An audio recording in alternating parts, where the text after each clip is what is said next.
This is a bi-weekly podcast/live show that we have where I interview experts, professionals, professors, students, and activists on various issues from higher education, free speech, and American culture. We also have a podcast I've mentioned before. We are on Spotify, where you can download us on any platform such as Apple Podcasts and Anchor as well. You can listen anytime and share that way, and give us a 5-star rating if you like what you hear today.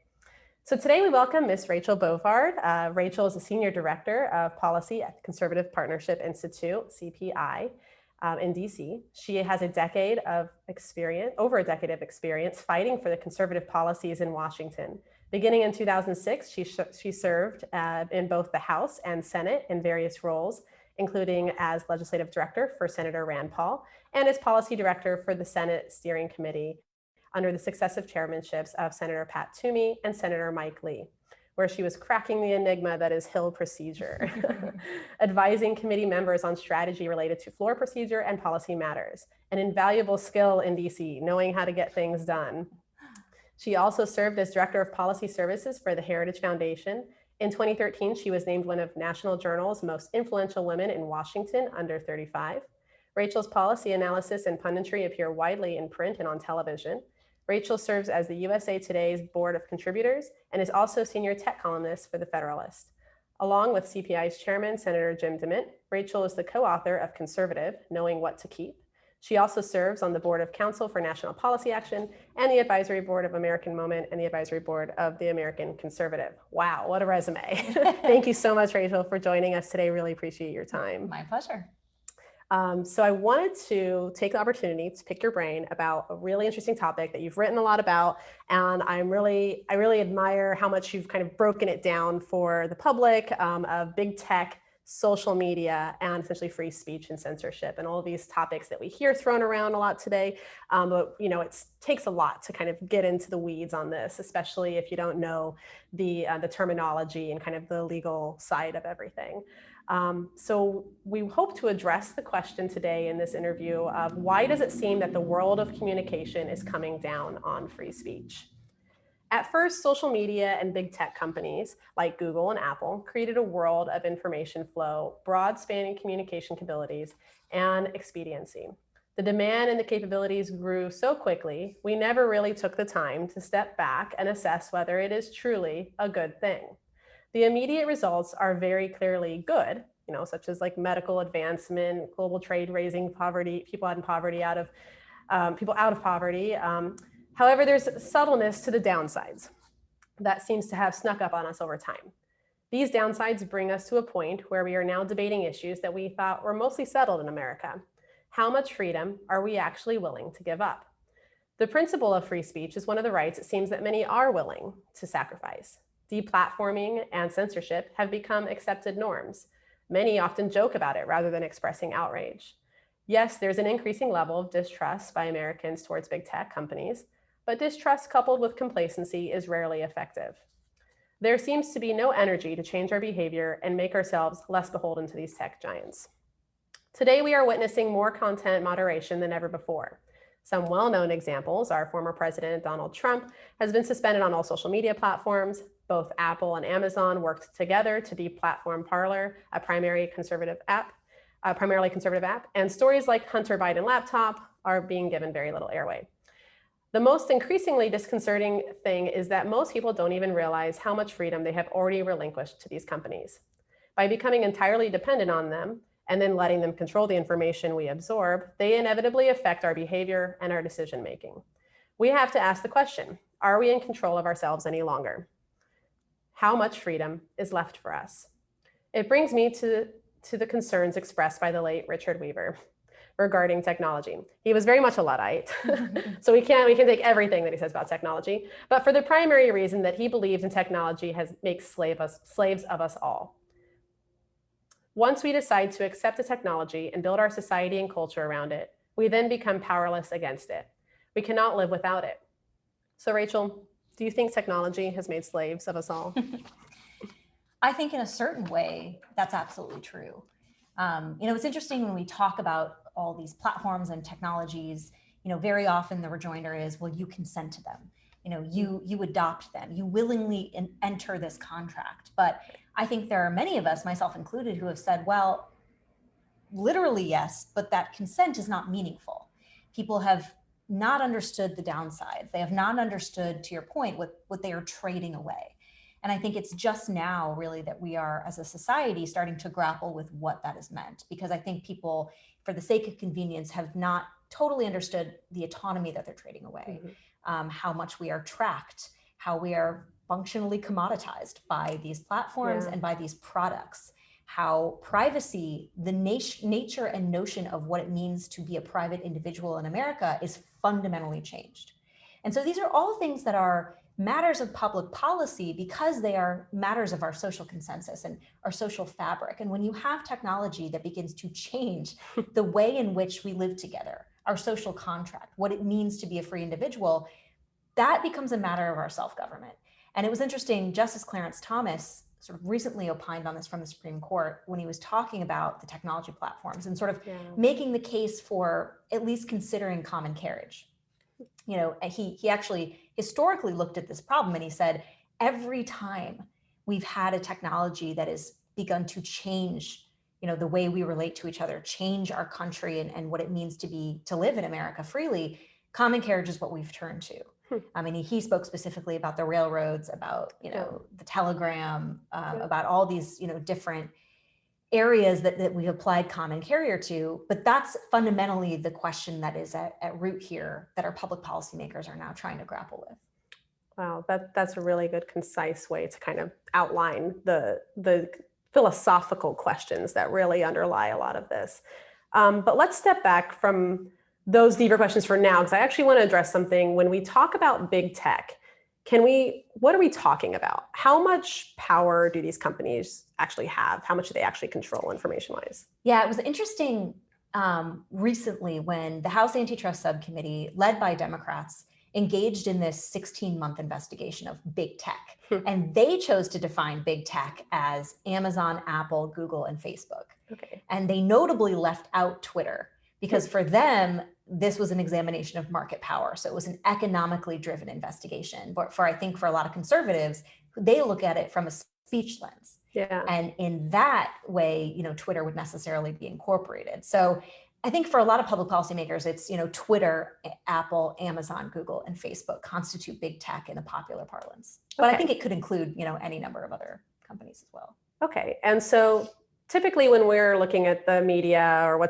how people are describing the threats of big tech or what's going on with big tech, some phrases are thrown around that I think, it's so funny because the government's so big these days. When you look at like the executive, when people talk about the government, they're usually talking about just the executive branch, because when you think it's like you got the Department of Labor, the Department of Defense, and State, you have all these departments that are pretty widely known. Just because they're so large, it's impossible not to know about them. Right. But there are smaller government institutions as well that are controlled by the executive, like the FCC and these types of other, government arms that essentially kind of enforce and regulate things as well. So when we hear like people talk about big tech and regulations, we often hear Section 230 and FCC a lot. And for just like the general public, can you explain what the FCC is, what its reach is, and what it's there to do, but then also what Section 230 is, why people want to repeal and reform? Like, what are the parts of Section 230 we should actually be paying attention to? Yeah, sure. I'll start with Section 230, which, people, again, hear all the time thrown around. And it's actually, for as much attention as it gets, it's a tiny provision of law. It's, 26 words. You'll hear them often referred to as the 26 words that invented the internet, which is a bit of an overstatement. But it was part of a much bigger law, actually, that passed Congress in 1996. And most of that law was actually struck down by the Supreme Court as unconstitutional speech regulation. But Section 230 remained. And what it did, what it was designed to do was actually, the original title was called the Family Online Empowerment Act. Oh. It was designed for around really one purpose, and that was to get porn off the internet. That was what it was designed. It was designed to do. And essentially incentivized and protected the nascent technology companies to moderate, to take down porn without fear of lawsuit. So it created this immunity from lawsuit. It says, the companies are able to take down lewd, harassing, lascivious, et cetera, content, or content, otherwise objectionable, which has now been interpreted to include all kinds of things. Yes. But that in doing so, they would not be subject to lawsuit. So it was originally a very porous liability shield. It was a pretty narrowly constructed one that I would argue has been just stretched and distorted by the big tech companies with the aid of the courts to become this bulletproof immunity. And they hide behind this protection to remove all kinds of content. And now people will say, oh, well, the First Amendment allows them to do that, right? They're private platforms. They are allowed to associate or disassociate with content that they agree or disagree with. And that's factually true. The difference is that Section 230 privileges that First Amendment behavior, right? Movie companies, newspapers, other First Amendment actors, they can disassociate with content they don't like as well, but they're subject to, lawsuit and claims and private rights of action that these tech companies are not subject to. So they are protected in a way that other First Amendment actors are not. Now you'll see other internet platforms benefit from Section 230 as well, right? You comment sections on the internet, right? If you say something ridiculous in the comment section of the New York Times, the New York Times cannot be sued for what you say. So it's useful in that regard, but for the tech companies, it's become this sort of bulletproof shield that's allowed them to act with impunity without consequence in many ways. Now, how that relates to the Federal Communications Commission, which is an independent agency sort of outside the scope of the executive, but they regulate a lot of our telecommunications and certain parts of how the internet works. And so under the Trump administration, the NTIA actually petitioned the FCC to help them to say, will you interpret Section 230, right? Looking at this very bloated sort of statute that many members of Congress and the president obviously felt had gone awry of its original intent, will the FCC come in and clarify what is allowed and what is not under the terms of the statute? Now, that's one way to get at the problem. The other way is to legislate. And so you're seeing a lot of reform and repeal proposals being put forward in Congress. Okay. Before we get into what Congress is doing, because I do want to talk to you about that. One more thing that always tends to come up in this conversation is I think it's publisher versus platform. Is that the versus the two that are usually compared to one another, like how you fall under Section 230 and whether or not you can actually remove and censor folks? Yeah, so this is the Section 230 purists will be like, that's a distinction that's never actually made in the law, but which is true. But as a colloquial matter, it sort of gets at this idea of sort of publisher versus distributor liability. Are these platforms protected as publishers or are they protected as distributors? And that's a question that legal scholars, I think, can do a good job of parsing, because it gets to this notion that are these just sort of hosting sites, right? Or are they putting their thumb on the scale? And should one behavior be protected and the other not, or vice versa? So it's not a distinction that's actually made in the law. There's no sort of publisher or platform distinction or requirement, but it is how we think about how these platforms operate that very much comes into play. Because when you look at their behavior, right? When you look at their behavior when they're fact checking, when they're not just removing content but putting barriers up to you seeing it.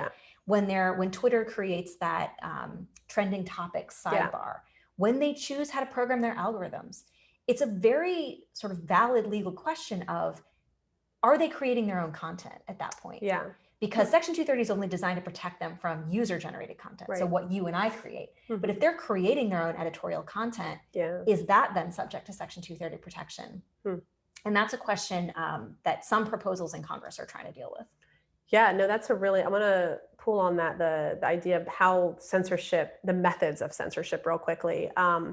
Just because I'm curious, has it changed over time with how these big tech companies have decided how they want to censor?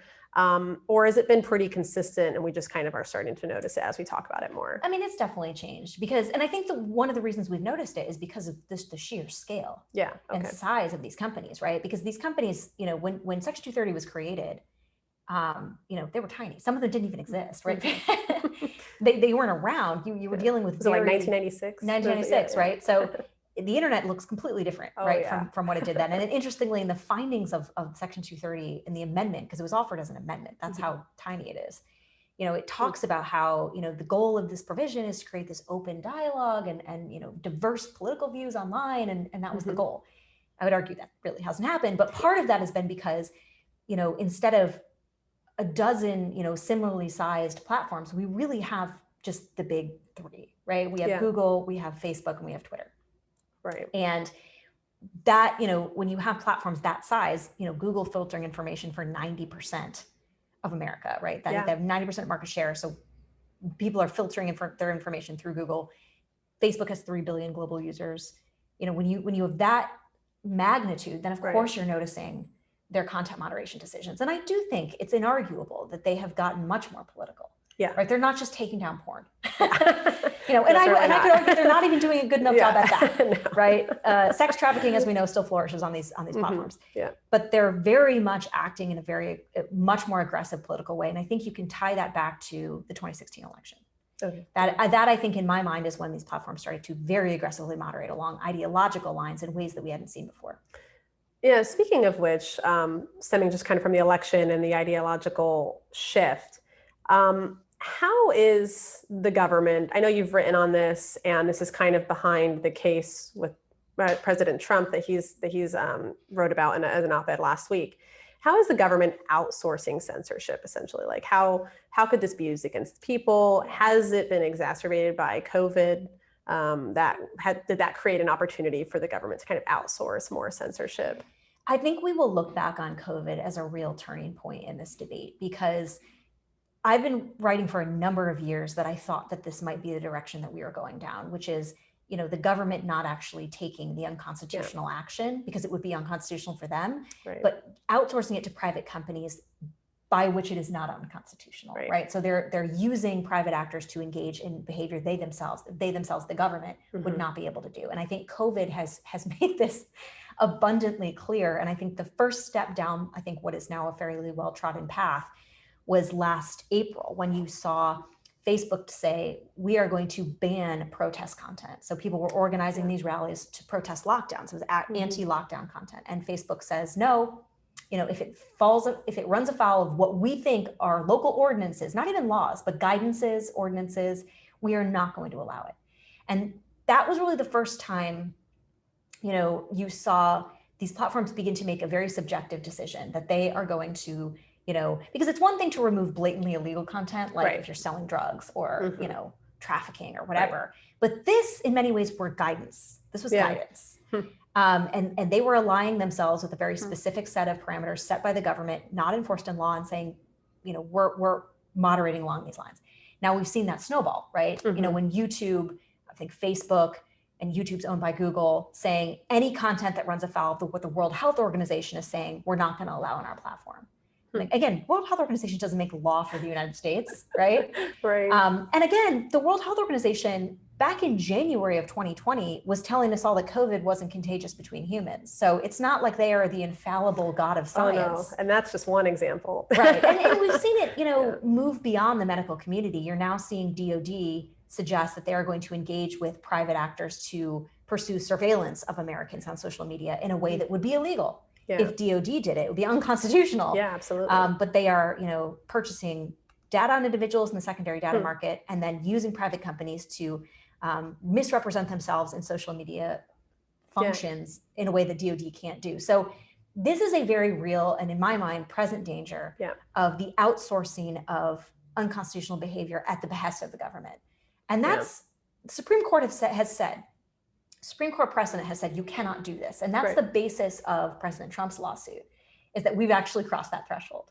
Where pressure from one political party, pressure from, the White House, from, Congress, is pushing these companies to act in ways that they may not otherwise do. And, the very famous Supreme Court precedent, Norwood v. Harrison, 1972, said, no, you can't do that. So. What do you think will happen with his case? Do you think it'll play out and actually reach the Supreme Court? It's tough to say. I mean, it's difficult to predict in a lot of these legal situations. I think, it was interesting to watch the mainstream commentators, a lot of the sort of, social media aligned think tanks be like, this is ludicrous and will fail and et cetera. When I actually read the complaints, I thought there were some fairly novel legal arguments made. Certainly. And these are the type of arguments I think that we need to be making, in the sense that, it's not actually litigating under Section 230.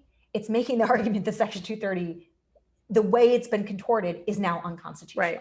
Yeah. And so I don't know how far it's going to get, but I think that there is precedent for what is being done here.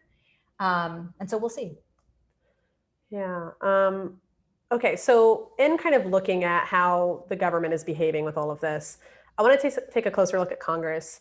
Um, I remember seeing all of these hearings over the last couple of years where they brought in these big tech CEOs and social media CEOs and interviewed them for hours. And I mostly watched the parodies, I have to say. That's the most entertaining part, of course. But whatever came of that? What was the goal? Was the goal just to like educate the Congress people who needed like some more insight onto like how the internet and social media actually operate, or did anything actually come of it? I've kind of still haven't seen anyone talk about it since it's happened. Yeah, it's interesting. You know, hearings have a role, right? A lot of times, the purpose, the definitional purpose of a congressional hearing is information gathering, right? To get information to then make decisions about legislation. Now, I don't know if that was the eventual purpose of these hearings, right? In many cases, it was just sort of to hold these tech giants before Congress. Members would chest thump at these hearings and be like, we're watching you. We want you to know we're watching you. It's kind of for show.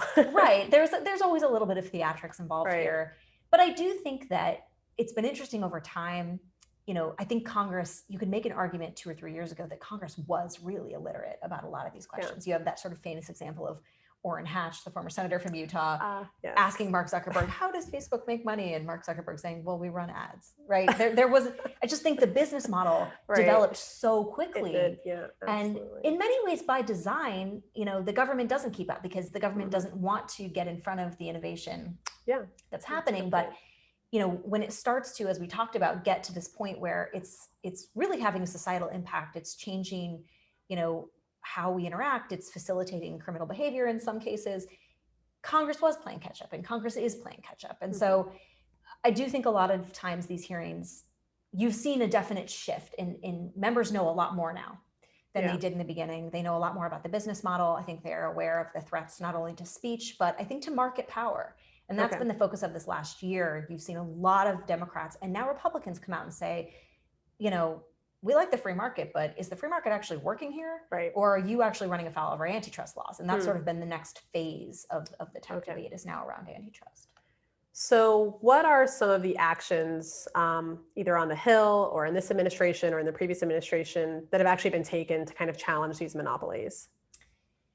Very limited, I would say, right? I mean, the first real antitrust suit against Google was brought by the Trump administration.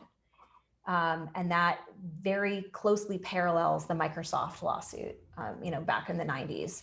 And DOJ, I think, had 50 state attorneys general on board with it. You know, that lawsuit is still in process. So that was the first big swipe, I think, at the tech companies.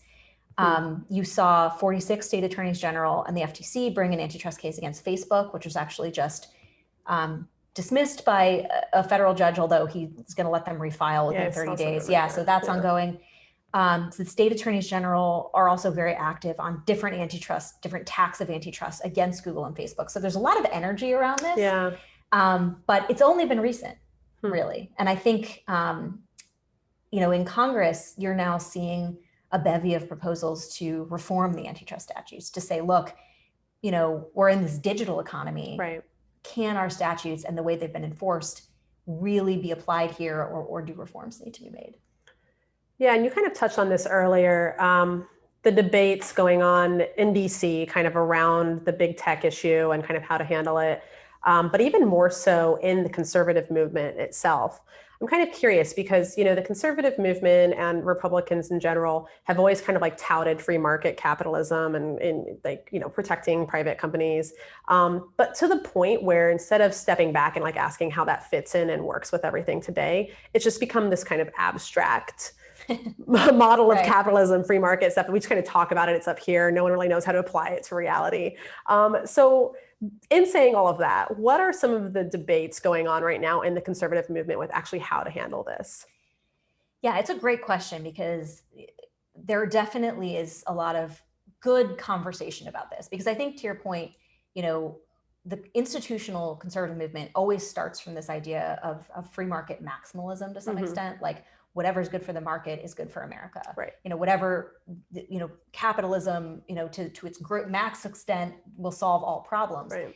And in many cases, that's true. Certainly. But in many cases, I think, and our history is replete with these cases where, the market can get ahead of this society that we, decide that we want through our self-government. And I think that's the question right now with big tech.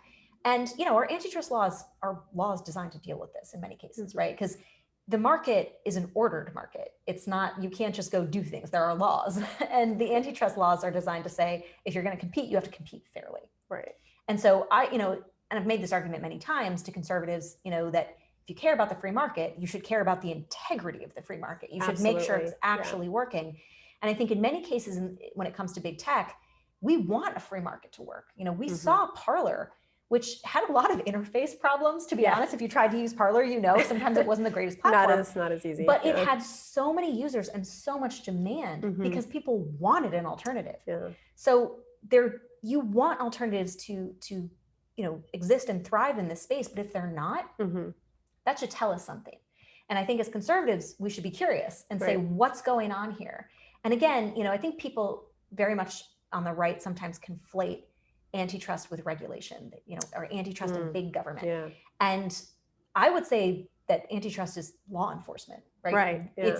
These are laws that exist to prevent certain behaviors, to make sure that small companies can compete on their merits with big companies, and that one company isn't abusing its authority in the market. That's what antitrust is designed to do. I think it's incumbent on us as a movement to be curious about this. Yeah. And I think that's if you look at the DOJ lawsuit brought against Google, there's a very good case to be made that Google was abusing it or is abusing its market authority with this network of exclusionary contracts that actually prevent competition from actually being meaningful in this space. Yeah, that's my next question. Looking more at the companies now. So we talked a lot about the government side of things. Looking at the companies, how do smaller startups compete against these big tech companies?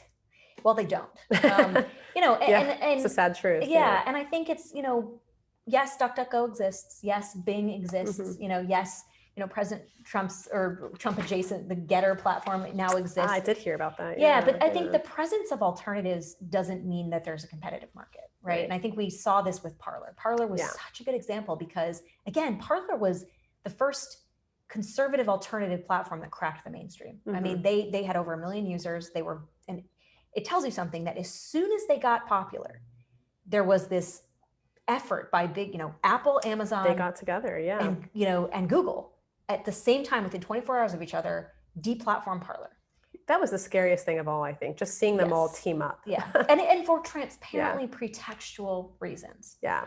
I think you saw this now in the case of Apple. There was some very, very good oversight work done by Senator Mike Lee and Congressman Ken Buck that got together with Apple and said, show us, the violations here, because we now know from, the excuse was, oh, well, January 6th was organized on Parler and there was all this hateful things going on Parler. Well, we now know from the DOJ charging documents around January 6th that those charging documents list posts on Facebook, on Instagram, which is owned by Facebook, on YouTube, much more than Parler's referenced, I think, 8 times. Yeah. And the other platforms are referenced close to 100 times. Yeah. So as far as I knew, everyone who was on Parler was also still on all the other platforms. So if your reasoning is, if the reasoning of Apple was we have to get rid of people, that did this, then why is YouTube still on there on your platform? Why is Facebook unmolested? Right. And so the pressure that was brought to bear on by Mike Lee and Ken Buck, Parler actually got back into the Apple App Store, but they're not back on Google, and they're not back on Amazon. And I think it just goes to tell you the economic dominance of these platforms, that if you're not in the Google Play and the Apple App Store and you're an app, you're not reaching a mainstream audience. Yeah. That is the oxygen a small business needs to survive and to reach a mainstream audience. So that to me says something is wrong. That to me is a flashing red light. Yeah. And thankfully, I think we've seen some curiosity from lawmakers about that. Yeah. Yeah, certainly. Do you think this is all part of some greater agenda? Or should we give them the benefit of the doubt that they do operate, for the most part, other than the Parler example, independently, trying to take down dangerous content, but other non-dangerous content might get caught in the crossfire? Should we give them that benefit of the doubt at times? Or do you think this is kind of all part of a greater agenda here? Well, it was interesting, speaking of congressional hearings, a hearing maybe within the last year, because these platforms say they all operate independently. Right. Senator Josh Hawley brought whistleblower claims actually to a hearing with Mark Zuckerberg that alleged that Facebook has an internal program which they talk to other moderators at Google, at Twitter, and they all sort of work together on these ideas. And, it's difficult to prove, we don't know, but the fact that they all act in the same way, usually within 24 hours of each other, it's the appearance is there, if not the actual fact. And so, there's no wonder I think people are curious about that. Certainly. And if we were going to give them the benefit of the doubt, what would you suggest that social media companies do to kind of minimize dangerous content, but also, don't minimize free speech and don't try to suppress free speech? That's the moderator's dilemma, right? Is that you want to take the bad stuff down, but you want to allow free speech to flourish. And how do you define free speech? Because, we have a very broad First Amendment in this country, thank God. Yes. And, what is allowed under the First Amendment, you might not want to see, right? You may not want to see Nazi rhetoric, right? You may not want to see, crush videos of kittens, even though those things are allowed under the First Amendment. So, I think it's a choice that has to be made by these platforms. But I think by and large, it's fairly clear that political speech should be protected. It's fairly clear that, religious expression should be protected. And I think allowing users also the flexibility to decide what it is and what they want to see and what they don't want to see. That's a user empowerment feature that no platform has really engaged in, but I think would be helpful. And, I think the platforms will say, well, it's very hard for us to monitor all this kind of speech. I think that was true in 1996. I think it's harder to make the argument now that they can't detect these things with the advent of artificial intelligence, with the more technical ability they have to spot and remove really actually harmful content. But I think the more ability users have over their own social media experience, the better we'll be. But we have not seen that develop yet. It's kind of taking the whole nanny government concept and now we're applying it to big tech. So people turn to big tech to kind of take care of anything that offends them or that they think is hateful towards them. When we look at the world that way, we forget that our free speech, our First Amendment free speech is inclusive of hate speech, offensive speech, and all of these things that we would think are very derogatory and would want taken down. But it's why is the automatic reaction to just turn to the company and be like, take this down for me. I can't stand it. It's offensive. Rather than to say I'm going to, on my own, not follow this person anymore, just kind of block the content on my own. Well, I think, the left and some libertarians on the right accuse conservatives of this, right? They say, well, why are you're trying to force a platform to remove speech or to host speech. And I think that the question really comes down to what decisions the companies are making, right? Because the problem right now is that the speech they do remove is largely conservative, right? Well, they give, massive exposure to, left-leaning speech or things of that nature. And why that matters is because of scale. It goes back to this idea that Google has a market share for 90% of America. Facebook is so dominant. And I think it's over half of American adults get their news through Facebook now. And so if those are the primary information gathering avenues, then yes, it absolutely matters. What they choose to suppress and what they choose to allow. It's because of scale. And again, this is why my preferred solution to dealing with tech is actually antitrust enforcement. Because I think if you break, the dominance of these platforms, then you allow a free market to work and you allow alternatives to arise. And you create a situation where it becomes less important about their content moderation because Google's only doing it for 30% of the country, not 90%. And people get their news from all different kinds of sources. That's a world I want to see. So you're saying a big part of this can actually be taken care of by just enforcing the law? That's my belief. Now, I do think that, over time, our antitrust law has narrowed in its application. So I do think that certain reforms are necessary. We don't need to upend, I don't think, the whole system. But I do think, and Senator Mike Lee has put forward a bill that sort of tweaks the antitrust law to make sure it captures, actually anti-competitive intent. And it's in its full remit. But I do think, our antitrust laws, even though they don't deal with speech concerns directly, a lot of the speech concerns I think are downstream of market power. And if you crack that and you allow a free market to exist, you can compete a lot of those speech concerns away. Right.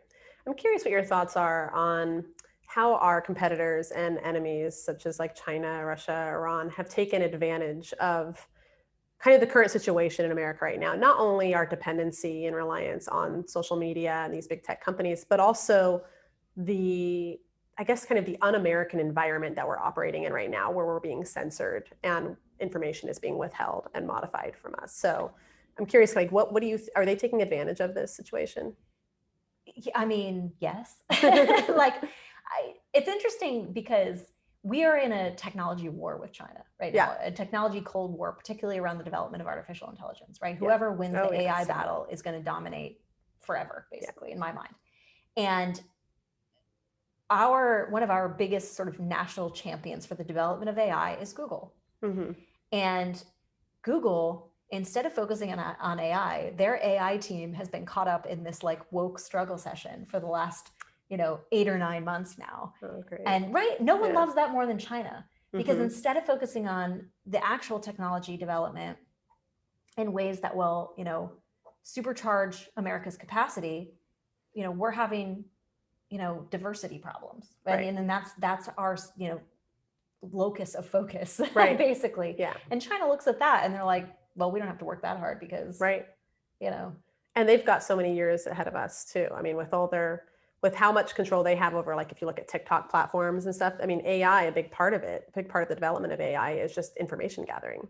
All you have to do is just collect as much data as possible. Yeah. And I do think that China's also taken advantage of our free markets in a sense, because, they come in, Chinese companies come in, and because of the way China operates, all of their so-called private companies are arms of the state in many significant ways, including TikTok, including Huawei, including all these companies.